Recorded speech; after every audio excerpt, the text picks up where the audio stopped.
Hey, welcome in. This is Will U. Ryan, the fantasy philosopher, here with my main man, Tim. Um, Actually, looks like we got the wrong background going.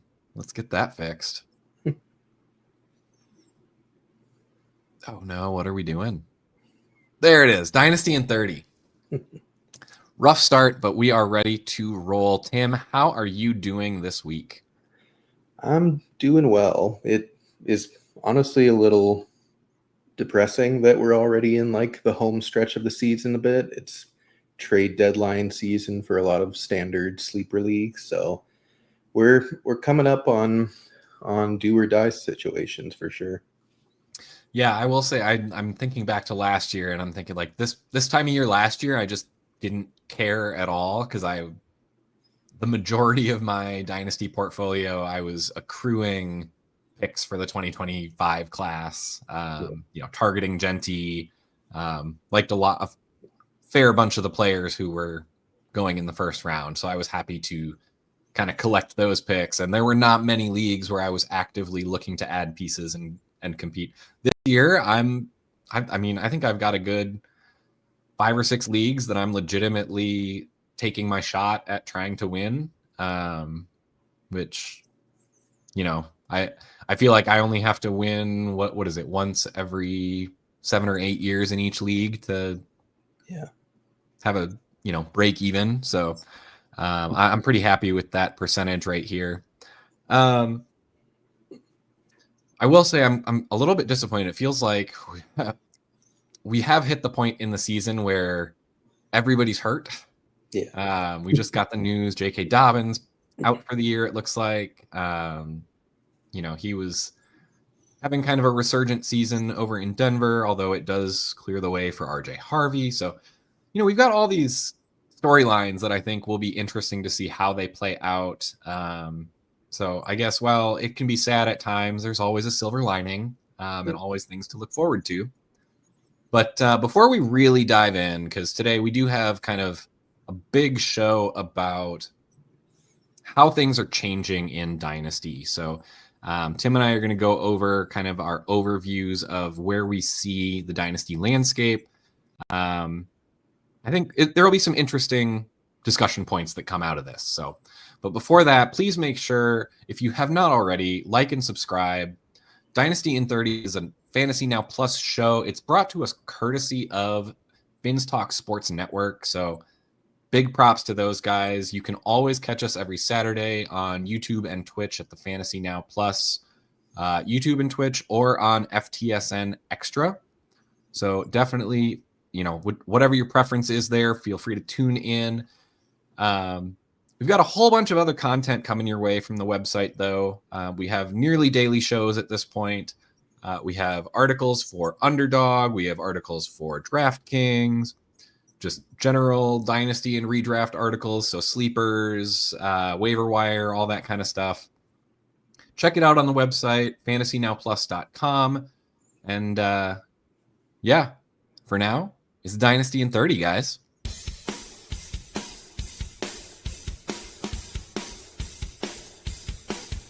You're watching Dynasty in 30, only on Fantasy Now Plus.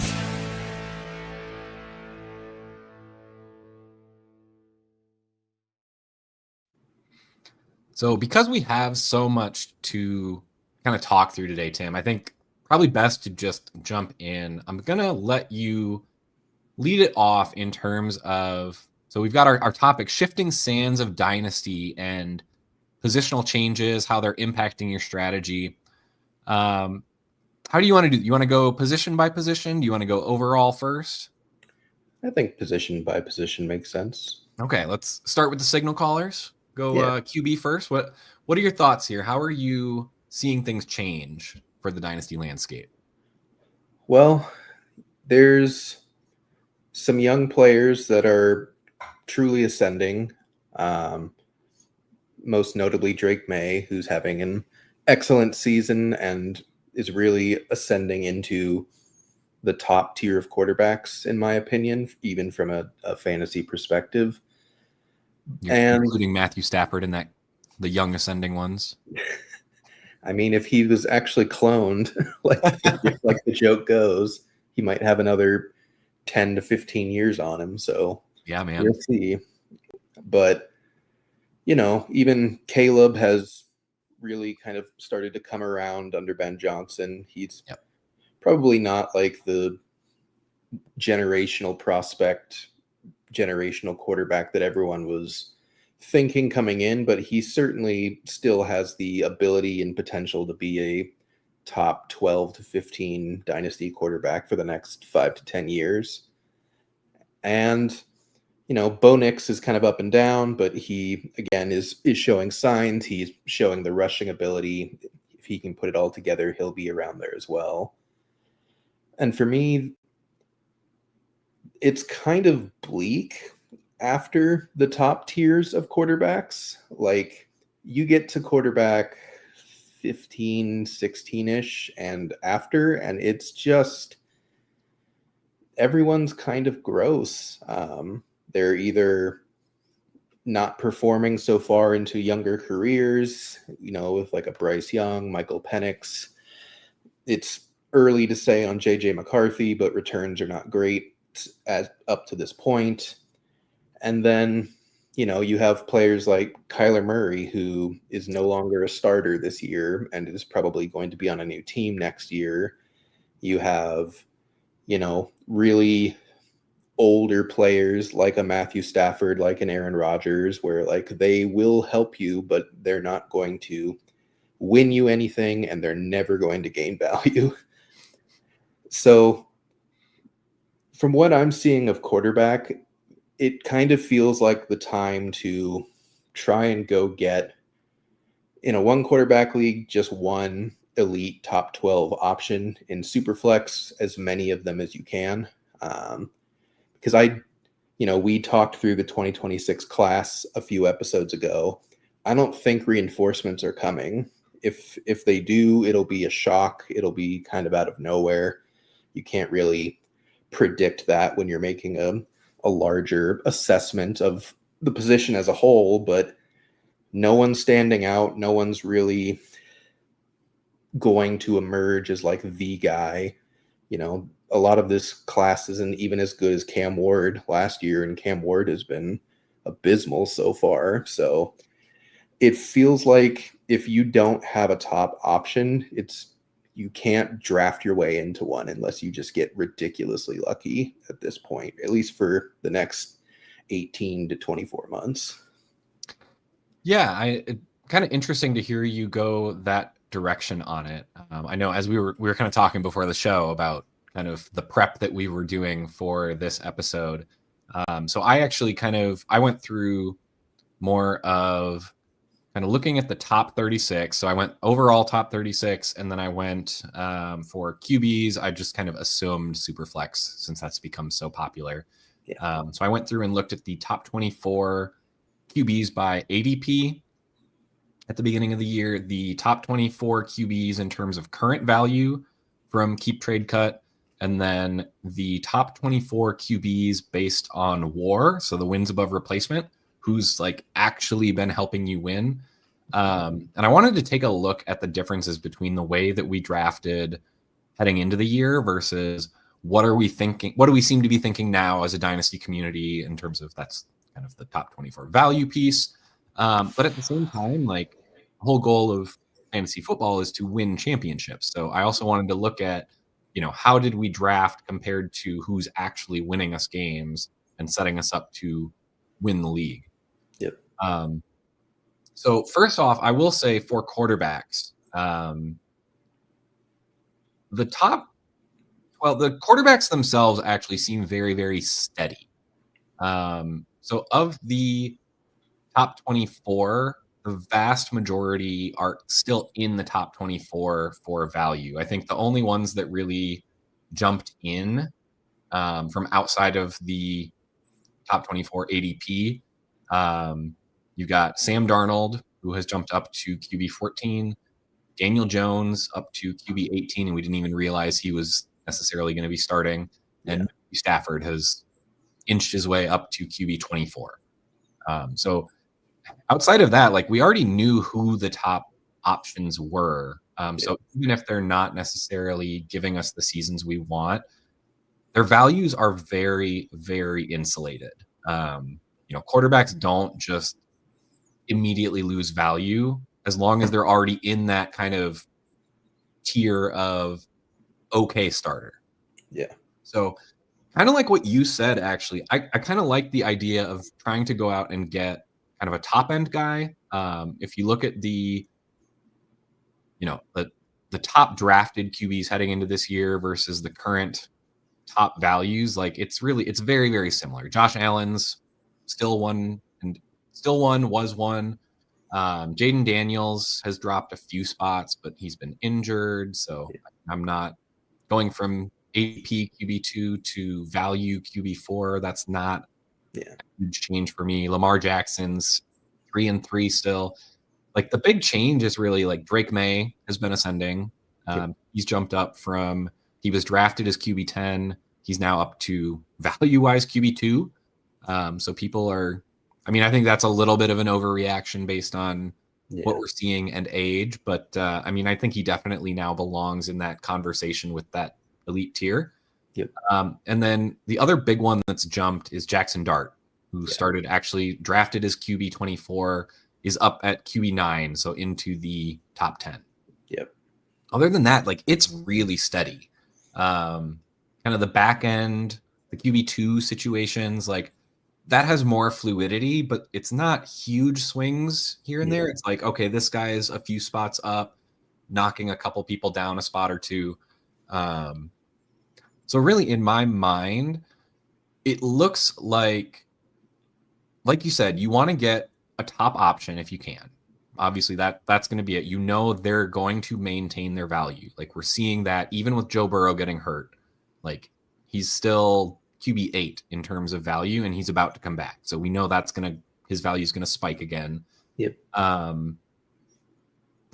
really just don't see top end QBs drop in value until they have to either get hurt with kind of the question mark of will they be able to return from it, or they just start to get old and then I think they slowly lose their value. It's not so much, I think they fall out of the top 12 first, but they stay in that top 24 and they still maintain that value. So it's really interesting for me to look at in terms of QB wins above replacement for the year. What I find really interesting, so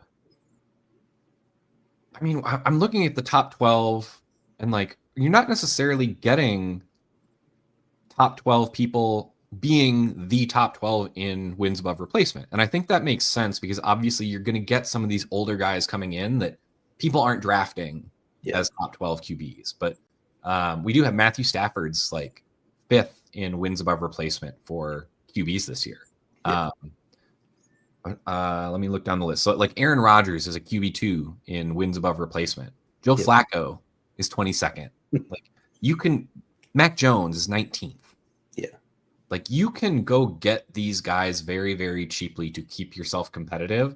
And if you have a Josh Allen or, even if you've got a Jaden Daniels or a Lamar Jackson who got hurt and you needed fill-ins, like you have options to go get there. But then you see guys like this Matthew Stafford, Daniel Jones again. He's 8th in wins above replacement. If you get aggressive when you start seeing these QBs produce, I think it can make a big difference, especially in Superflex where you can start 2 QBs. You can go buy production at QB pretty cheaply. It's not something where you have to pay an arm and a leg. And I'm looking at the people that fell out for like the people that were drafted as top 24 QBs that are not in the top 24 for wins above replacement. It's JJ McCarthy who got hurt. He was drafted as 16th. He's down to 26th in WAR. Justin Fields was 23rd. He's down to 27th. Obviously, he's either been very good or very bad. There's no in between with him. Michael Penix was 20th. Bryce Young was 22nd. And Cam Ward was 17th. So like all these guys are kind of back end QB2s. The only one who really kind of has hurt you is Joe Burrow was QB4, but again, injury hasn't been there. Now he's back. Like he's starting to practice again. I would expect he's going to work his way up into wins above replacement per game. So I would expect to see him in there. I think it's all going to be back end QB2s that let you down from a current production standpoint. Yeah. And I think the takeaway there is to be active on the fringes of the position. Yes.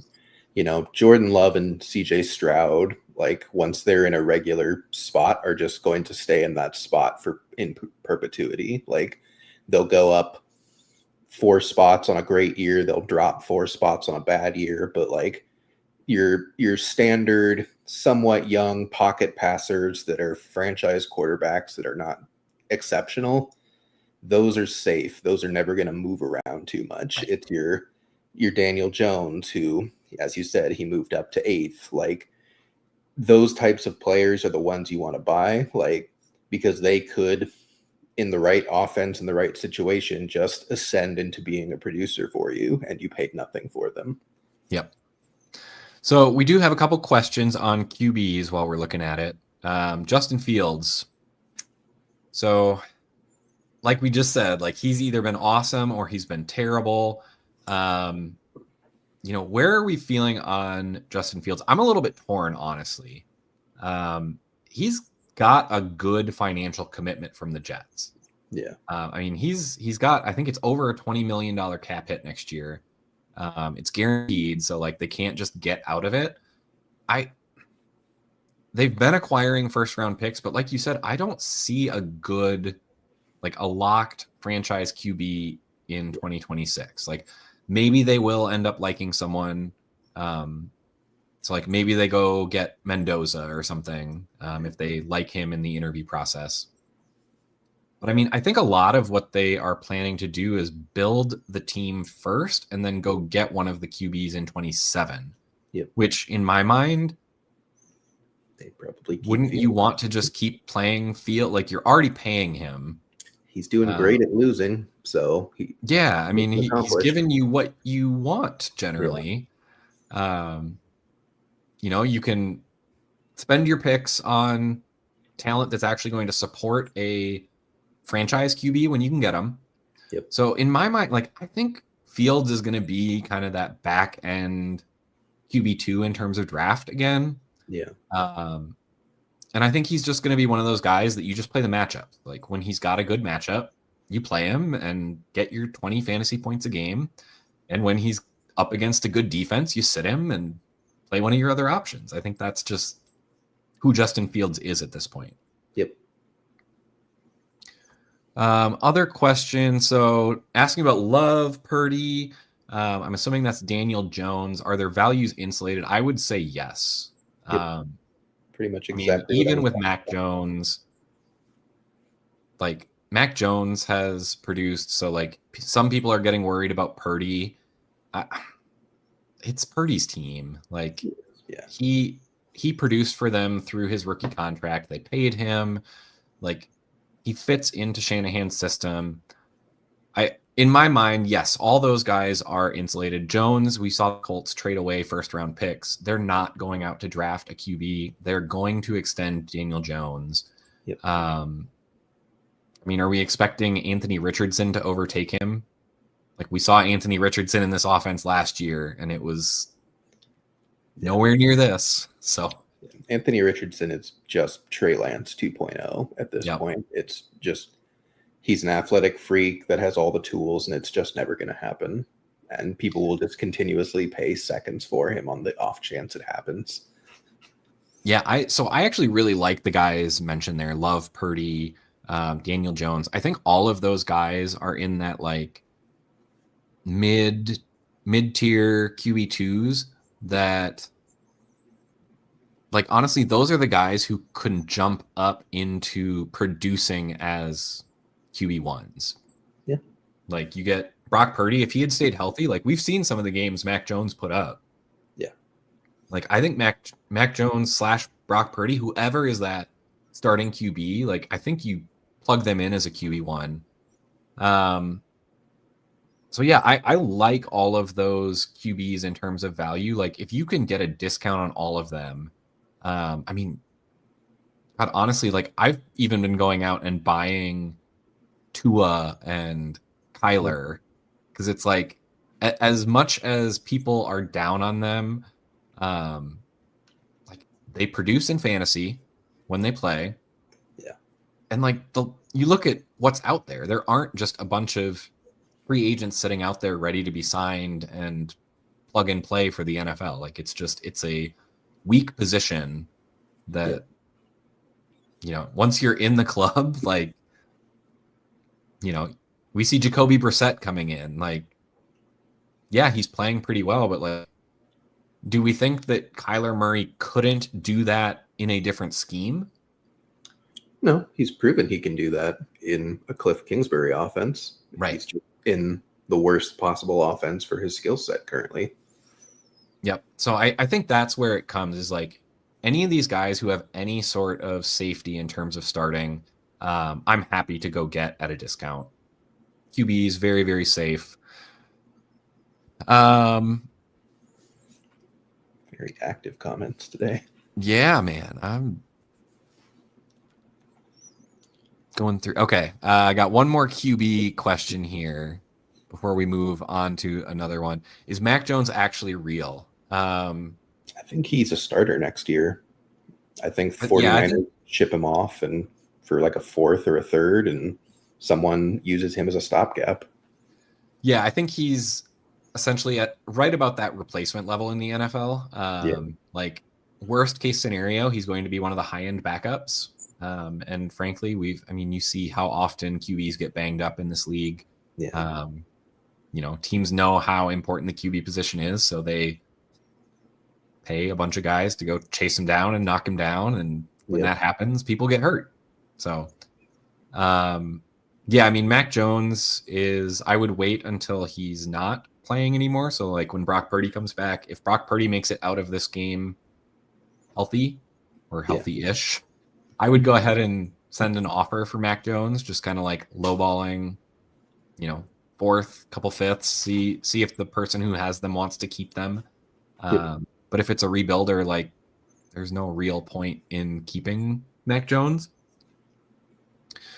Where to next, Tim? I feel like we covered quarterbacks pretty well. What are you thinking? Let's shake things up and go tight end next. Tight end, okay. I feel like they always get the short end of the stick in our shows because we always do them last. Well, there's only one we need to talk about with Harold Fannin. True, the tight end one. Tight end is kind of in a similar spot for me almost. There is a very select group of guys that if you have them, you are feeling great about the position. And then there's just the rest. It's not as big as quarterback, but it's also not as impactful of a position as quarterback. But you have your elite guys and Bowers, McBride, probably still Kittle, but I think it's just that he has a torn hamstring this year. I think he's just playing on a torn hamstring. So use that and try and buy him cheap, assuming that he comes back as a elite tight end still, because I think he still is, and he'll still have the opportunity to be in this offense. But you've got your ascending guys and Fannin, Warren, Loveland, Gadsden, and then Kraft. He'll probably come back 95%, 100% from the torn ACL next year. And then that's kind of it, unless I'm forgetting someone. Like, Kelsey is old and has fallen off the cliff. Andrews is old and isn't really utilized the way he was anymore. Evan Ingram has become nothing. Like, David Njoku's in a timeshare and has kind of become nothing. So it definitely feels like there's just a cliff of one or two tiers, and then it's just you're streaming even in Dynasty. And so if you don't mind doing that, then, all more power to you. But personally in Dynasty especially, I'm heavily targeting Bowers. I'm heavily targeting McBride. I forgot Laporta. Laporta's in there too. So I actually feel like tight end is about to shift. So I agree with you heading into this year. So the only 2 tight ends in the top 36 of ADP were Brock Bowers and Trey McBride. The only 3 tight ends that are currently in the top 36 for dynasty value, Brock Bowers, Trey McBride, and Tyler Warren. Yep. And the only tight end in the top 36 for wins above replacement so far this year is Trey McBride. So again, Brock Bowers hurt. I would assume he would be in there had he stayed healthy. But I mean, like you said, it's a very top heavy position. You either have essentially a Brock Bowers, a Trey McBride, or a Tyler Warren, or you don't. Yeah. Now we've seen Tyler Warren came in, so he's added his name to that conversation. Oronde Gadsden has shown that ceiling. Yep. There is a decent chance he continues to produce given his wide receiver background. And he jumps up into that situation by the end of this year, beginning of next year. Yeah. I think Sam Laporta is in a situation where he's kind of on the fringe of that. He's not quite there, but to some extent, that's what is around him. I mean, if you look at Bowers and McBride, like they don't have a ton of target competition, which is part of what makes them so good. Laporta does have target competition. So I think that drops him a little bit. You mentioned Tucker Kraft. I think we've seen the high end of what Tucker Kraft can do before he got hurt. Yep. I think this is one where all of a sudden it's not going to be just Brock Bowers and Trey McBride. Yeah. I think it's going to be kind of that top tier where you got Bowers, McBride, Warren, and then I think you're going to have a middle tier of Laporta, Kraft, Gadsden, Loveland, Fannin, Kittle, where all of a sudden, like, you don't have to go out and target Brock Bowers and Trey McBride to get a big advantage at the position, or just sit back and hands off and wait and just, stream whatever's left kind of situation. I think there's actually going to be a middle tier here, and it's going to devalue Bowers and McBride a little bit because there isn't going to be as big of a positional advantage compared to the rest of your league. Yeah. Just my take on it. I mean, I'm looking at tight end wins above replacement this year. Number 2, my guess is you can probably guess who number 2 is. It's not someone we've talked about. Interesting. I feel like I'm forgetting someone obvious then. It's someone who has definitely produced this year, but is not just. Johnson? What's that? Juwan Johnson? No, it's Jake Ferguson. Oh, I forgot. He was putting up that stellar run. So it's like, even with all of the production, like he's only at value of tight end 9. Yeah. So I mean, and like way outside the top 36, like super attainable. These guys are very, very liquid if you want to flip who you are using at tight end. Which again, that's why I don't think there's going to be as big of an advantage at the top of tight end. I think you can just pay, the nominal fee to get the upgrade you need in a year that you're competing. And you don't have to worry about going for the top tight ends. So, yeah, I will say though that if McBride keeps catching touchdowns, he could just separate in the second half of this year. Like with Brissett, he's basically been like a top 6 wide receiver from a fantasy perspective every week. And, Brock Bowers had the biggest game of the year the one time they decided he's actually worth throwing the ball to more than 3 times. So they have the potential to still just absolutely steamroll you. It's just any given year, it's a question of whether it will happen or not. Right. So, okay, tight end. So we've hit QB, we've hit tight end. You want to go into the backfield with running back or out wide to receivers? Well, probably running back after we take our break. Yep, that sounds good. All right, so guys, we're going to be right back. We got a quick message from Underdog here, and then we will be right back.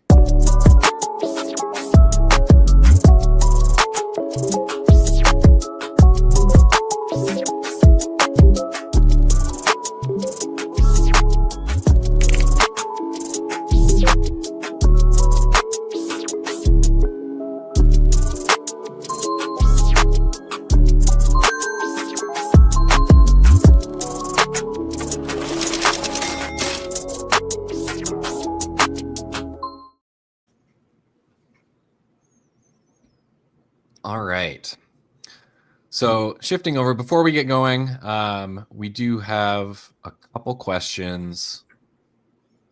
Justin is disappointed. He wants to talk about why Jordan Mason isn't getting a chance to play more. Part of it, I think, is just lack of flexibility. I think Aaron Jones is a much better pass catcher. Yeah. So, I mean, I think it's clear that Jordan Mason is the better rusher between the two.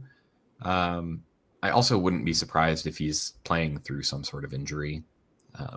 Yeah. The offense has just not been very good this year.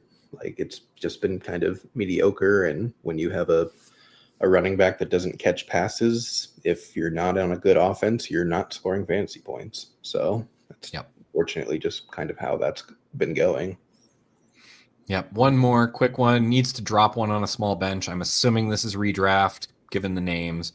Garrett Wilson, Kenneth Walker, or Marv. For me, I'm clearly dropping Walker. I haven't been able to play him in weeks. Marv should be a short-term absence, and Garrett's just too good if he does come back. Yep.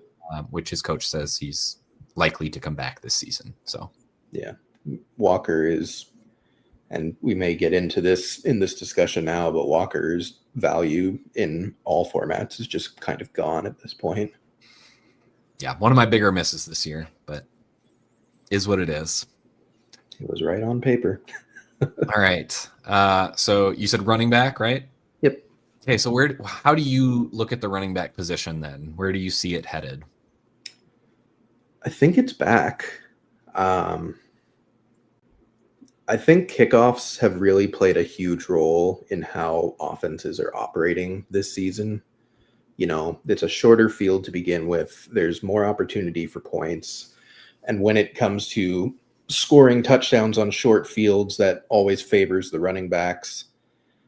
I think, I don't think we're ever going to go back to the days of guys who are just utter workhorses all the time, of the LaDainian Tomlinsons and the Edgerrin James and Marshall Faulks and people like that. But I think we're in the realm where coaches understand that they should be playing their best running backs 70 to 75% of the snaps. And it's really just coming down to how many passes they're catching and how many touchdowns they're scoring in a season that's going to help you win your league with any given running back. But opportunity is still kind of king from what I can tell. If you're in a situation where you don't have great competition, you're just going to get fed the ball. The Dolphins have tried like 4 times now to not have Devon Achane play 75, 80% of the snaps, and they just can't find anyone to take the load off after Mostert left. So he just keeps getting all the touches, and he's scoring a lot of fantasy points for it. So I think there's a lot of talented backs in the league now that I think even like 2 years ago, it was kind of a little sketchier as far as the talent pool. 2026 has a couple more good ones and I'm sure some late round gems that will appear at some point coming in to even bolster this further. We don't really have a ton of like aging out running backs at this point. We have guys that are like 2 or 3 years away from aging out, but they're not quite at that point yet. So I think, there's going to be 40 to 50 viable running back holds next season of like, these guys are probably going to get some type of meaningful playing time at some point that season. So I think it's the strongest the position has been maybe since the 2017 draft class came in. Like it's been a long time since it's felt this good to have running backs even in the 40s and 50s. So I'm looking at it. I disagree a little bit that it's back. I think the point you made that I'm going to emphasize is I don't think we're going to go to having a lot of workhorse running backs anymore, which in my mind really kind of elevate those top echelon players, the Bijan, Jahmyr Gibbs. I mean, Ashton Genty is going to fall into that category. He's got a bit of a slow start here, but I mean, we're seeing they're okay feeding him and just giving him all the touches. Yeah. So I think those guys all of a sudden become more and more valuable just because they're going to be more projectable than, I mean, you look at the guys, we thought Kenneth Walker is a good running back. And like, he's talented, but when he gets in a timeshare, it's really hard to predict his production because, you know, is he going to be on the field when they get close to the goal line? Is he going to catch 3 passes or none? It just, there's a lot of variability there after you get outside of the people who we know that they're going to dominate.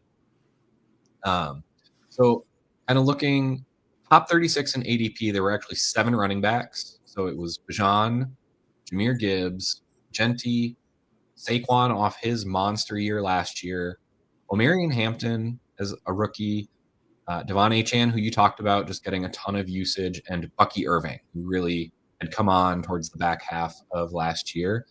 That's really it for who's in the top 36 of Dynasty startups. Notice who it's missing. What's that? Notice who it's missing. Who is that? The top 2 running backs on the season. Yeah, yep. The age cliff will do that. People. Jonathan Taylor's not old. People get scared, man. Yeah. But then we turn in guys that were not in the top 24 running backs who are now valued as top 24 running backs. The highest one we've got is Cam Scadaboo. Mm-hmm. Jumped from, I think he was actually pretty close outside of the top 24. He's up to 16th. Yeah. So that probably would have been even higher had it not been for the season-ending injury. Yeah. But we're not looking at guys that jump in from out of nowhere to valued at the top. Like, people know who these running backs are. They know what their baseline values are. So really, when you're putting lower tier guys on your team, understand what you're doing. You're looking for spot starts. You're not looking for big value spikes. Running backs, you have to pay for in the rookie draft or very early in their career before we know who they are, if they were not a known quantity prospect. Otherwise, what you get stuck doing is you have to pay for current value production. Yeah.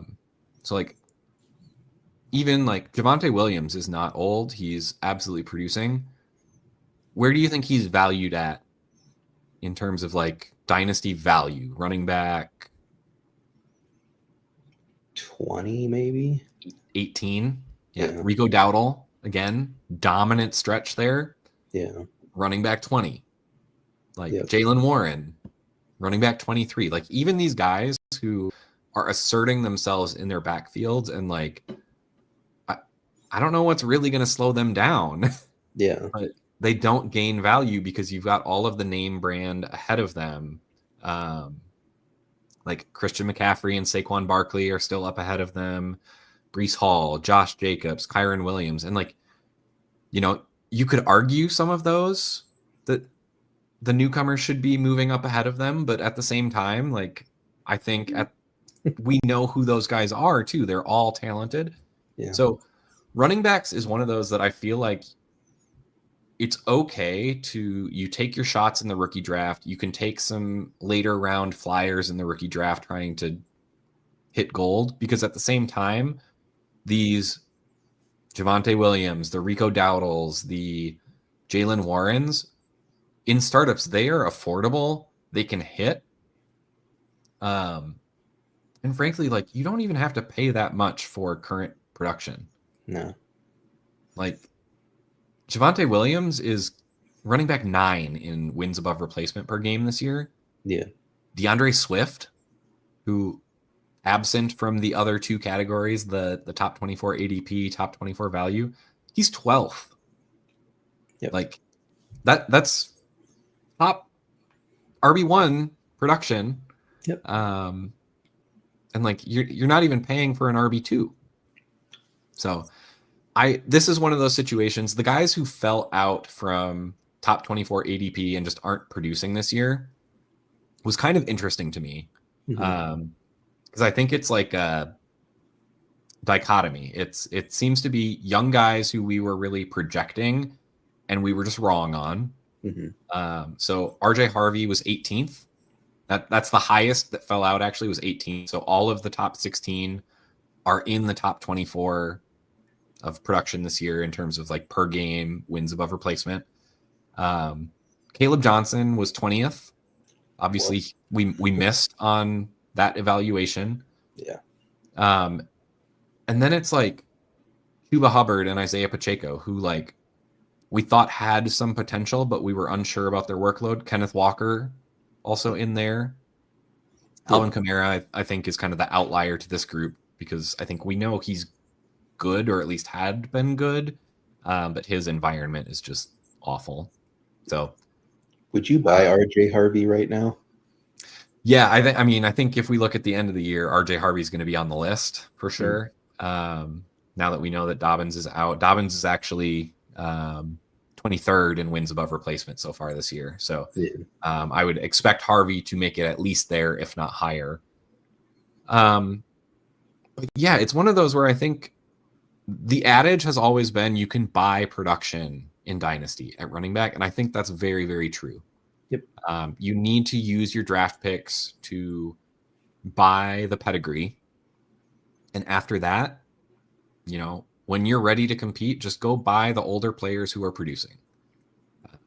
Go get, like, I know we said Javonte Williams isn't old necessarily, but, he's affordable. He's producing.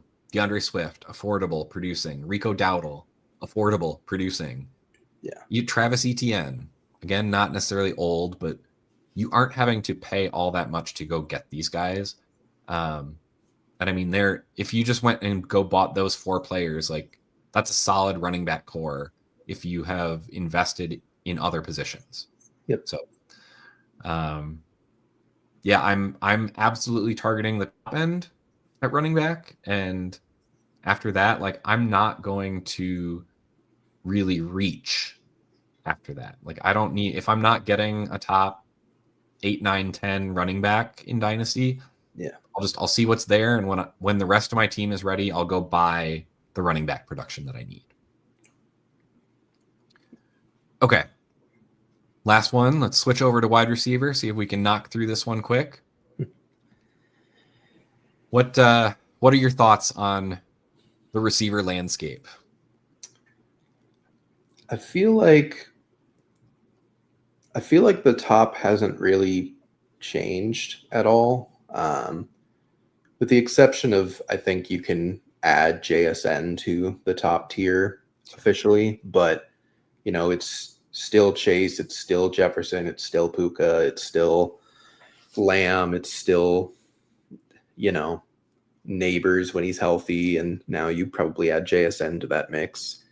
The second tier of receivers has really just had an awful season, to be honest, just almost across the board. And I don't think really any of it is representative of their talent levels not being what we thought they were. It's just a lot of weird situations or bad situations, Nico Collins, no offensive line. Ladd McConkey now has 4 viable targets in that offense, and we thought he was the only one going into the season. I was going to say the Chargers have more receiving threats than Ladd McConkey has letters in his first name. Yeah, like it, and we didn't expect any of them outside of Ladd. So, Brian Thomas Jr. has been injured all year. Trevor Lawrence is probably not as good as we were hoping, but he's still a 4'3" athletic freak that is 6'3", 210 pounds, and has produced already as a rookie. Like, you're not going to just be like, oh, I'm out on that guy now. I don't think you are, and after that, all the tiers have kind of stayed the same, except for the older guys are starting to age out a bit. Tyreek Hill is probably officially gone from being fantasy valuable. AJ Brown is very quickly like dropping out of being fantasy viable as long as he's an Eagle.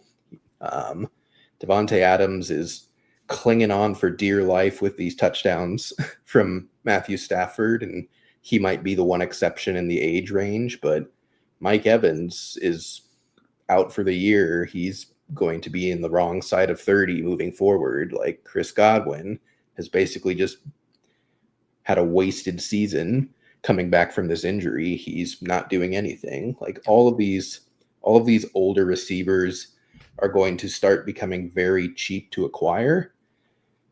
And I think you probably should acquire some of them just speculatively, especially when you can get, especially like Tyreek Hill right now, a second, maybe even cheaper than that could probably get him, especially if the manager's annoyed at still having Tyreek Hill on their roster. Like there's a lot of valuable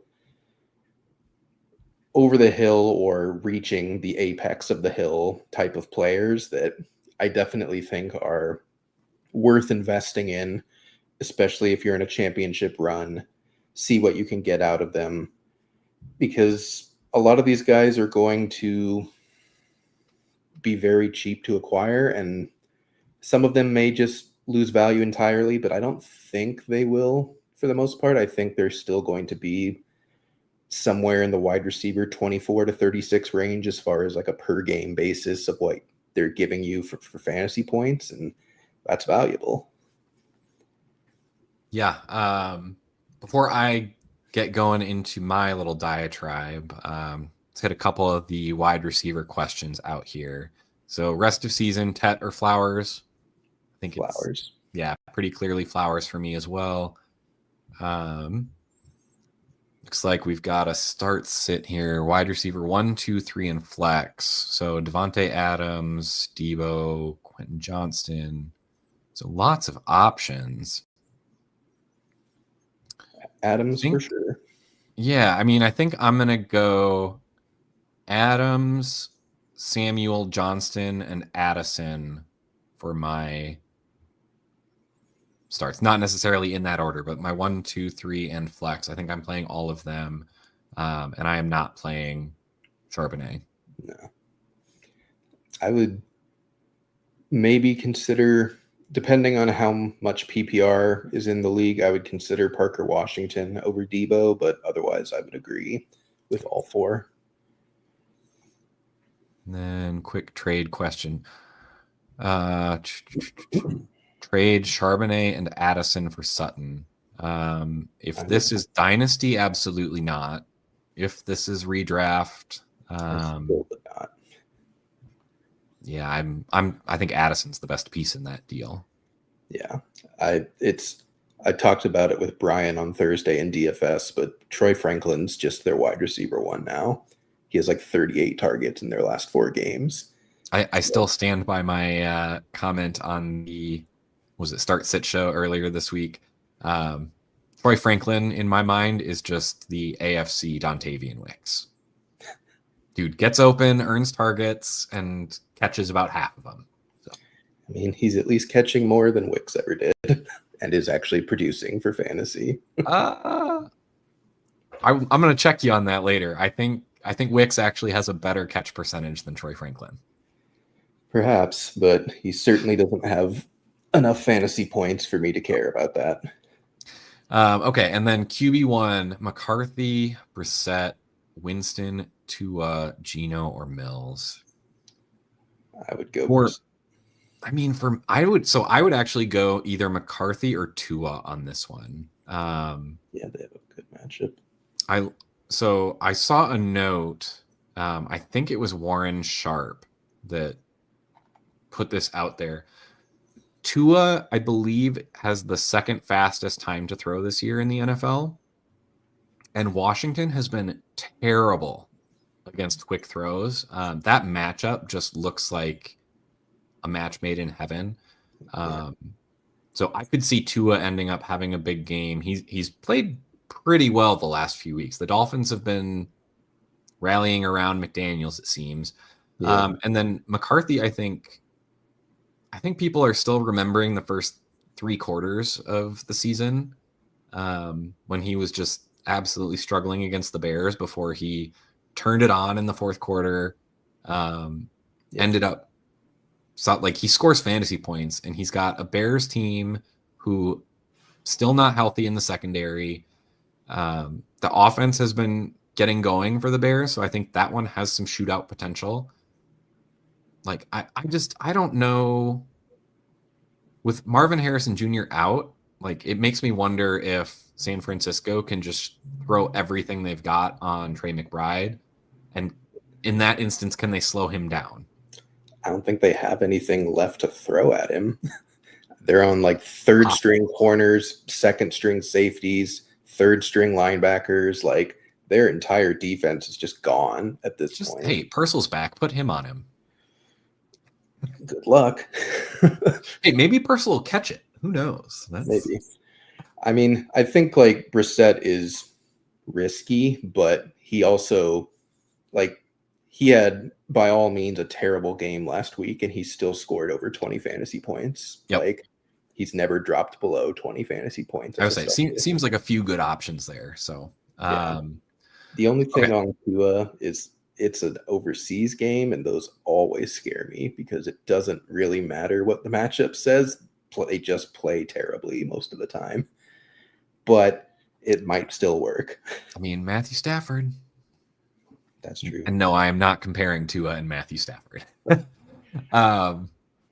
I'm going to see if I can get through this quickly and get folks out of here. Wide receiver landscape. Tim, you mentioned you think the top has kind of stayed the same. I'm with you. I think for me, the wide receiver landscape is really the top and then the rest. Yeah. So, I mean, you've got the Jamar Chase, Justin Jefferson, Malik Neighbors, CeeDee Lamb, Amon-Ra St. Brown, Puka Nacua. Like all those guys were all drafted in the top 7 with Brian Thomas, who obviously has struggled. And then the only person who's really jumped up is Jackson Smith and Jigba. Yep. Emeka Ibuka is actually up to wide receiver 8, which, I mean, he's continued to produce. So He'll figure it out this year at least. Yeah, Rashee Rice up to wide receiver 10. Yeah. But again, that was a weird ADP situation with knowing he was suspended the first 6 games. So I'm kind of throwing out the ADP there. I think he was ADP wide receiver 18. I think he would have been up much closer to 10 if we knew he was playing the whole year. Yep. So in my mind, it's once you get past that, though, I think the problem that we have with the wide receiver position is we get stuck in these terms of wide receiver 2, wide receiver 3, flex play. The problem is there's only 12 spots for wide receiver 2s. There's only 12 spots for wide receiver 3s. Once you get past that first chunk, it's like you got the elites, you've got the near elites, and then after that, everyone is within a few points per game of each other. Like they're all the same and they're all random. Like yes, any week you're getting 25 or 4 and you're not going to know. So I went down all the way to the top 36 wide receivers in ADP. These are the ones who are not producing wins above replacement in the top 36 for wide receivers. So ADP 6 was Brian Thomas Jr. He's down at wide receiver 45 for wins above replacement. Okay, he's kind of the outlier. AJ Brown at 13th, again, kind of an outlier where we thought higher of him. He's down at 38th for wins above replacement. There's no one else. I mean, it's Travis Hunter at 15th. He was a rookie. Like we had some expectations and he was starting to come on. Yep. He's at 51st. Xavier Worthy was ADP 21st. Wide receiver 21, he's down at 56th.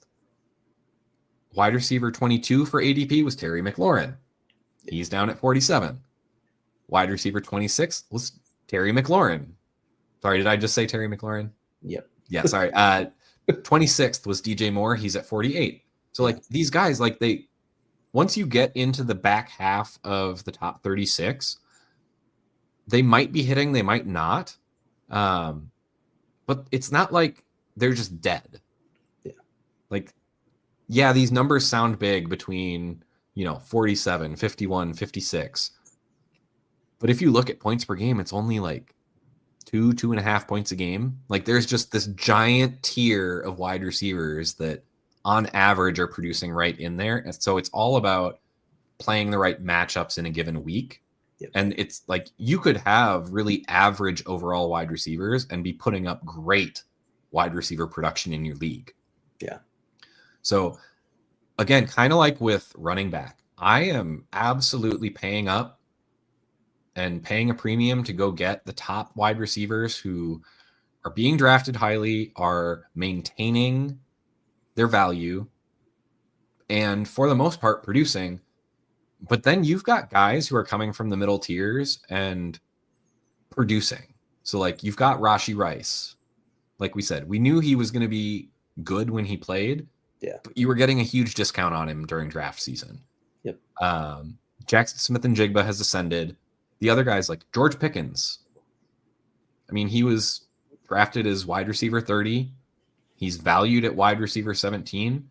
His wins above replacement, he's wide receiver 7 this year. Yep. Devontae Adams is wide receiver 8 in wins above replacement. Michael Pittman's wide receiver 11. Yeah. Like you can go get these guys. It's not going to break the bank. So if you can't get any of the elites, just go buy what you need again to compete this year. Yeah. Like that's all it takes. You don't have to, I would not be trying to speculate in the middle of the pack. Like it's fine. Like if you like the player, fine, go get him. Like especially the younger guys. Yeah. We saw Rome Odunze has kind of ascended a little bit.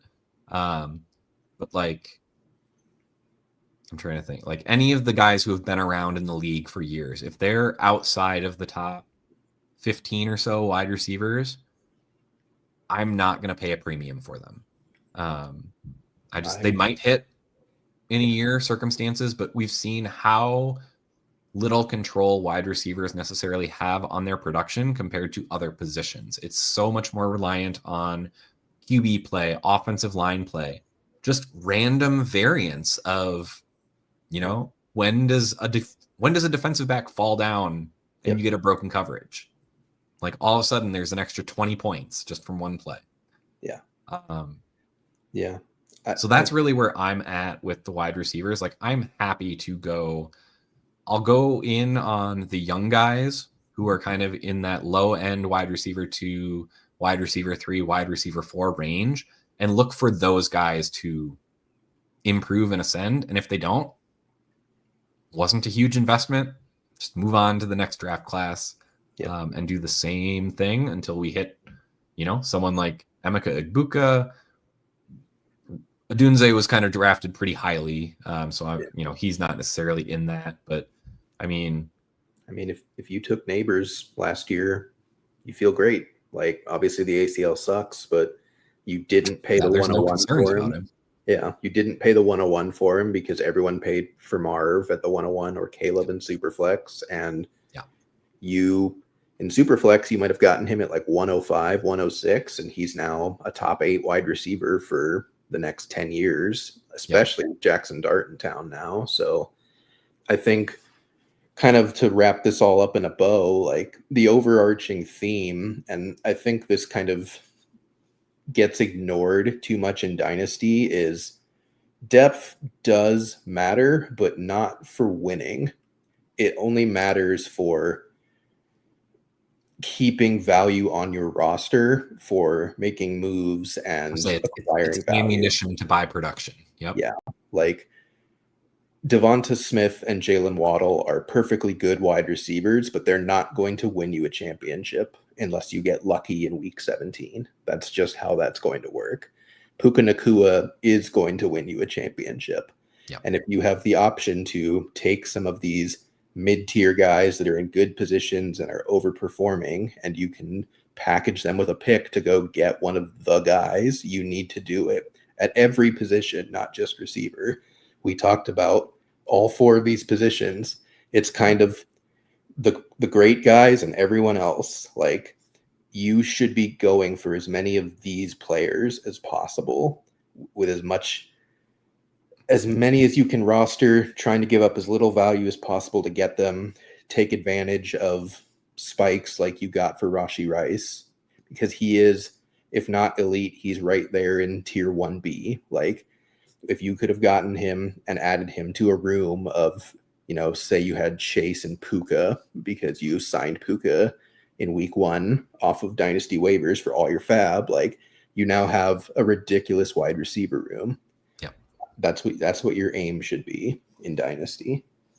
Yeah, I'm with you. I think it's all about, you want to get as many hammers on your roster as you can. And if it's not a hammer, then you're just looking to safely retain value. Yep. And then you just wait for your championship window. You just keep playing that game year after year. If it's not your year, you sell your aging guy, you sell the guys who you can get a profit on. Get more liquid draft picks, that kind of thing. Draft smartly for what your team needs. And then when you are ready, you have enough value built up on your team, just go buy the production.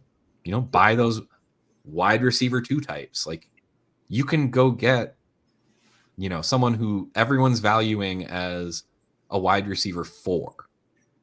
And if you play the matchups, like, you can get wide receiver 2 production out of that wide receiver 4. Yeah. Or 2 wide receiver 4s, whatever you're platooning. Yeah. And one more quick thing is, if you're in a rebuild and you have a ton of picks and you take a ton of players, you are able to tell 99% of the time if someone is one of the guys immediately. We have very few people nowadays who just become the guy in year 3. Like, JSN is starting to become more of an exception to the rule. So if you don't have any of the guys, you need to flip them immediately for more picks in the future, because your aim as a rebuilder is to get the guys, because that's the only way to win.